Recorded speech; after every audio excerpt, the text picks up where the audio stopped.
How to fix alignment in Google Sheets. First of all, select the cells where you want to fix the alignment. For example, if you want to select the horizontal alignment, select the cells likewise. After you do that, click on this icon that you can see on the screen.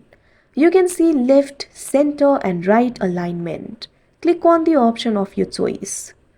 Now after you do that, if you want to fix the vertical alignment, what you have to do is select the column.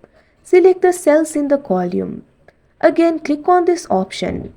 Now click on the option for left, center or right. Once you do that, the alignment will be fixed likewise. You can also select all the cells where you have written the data.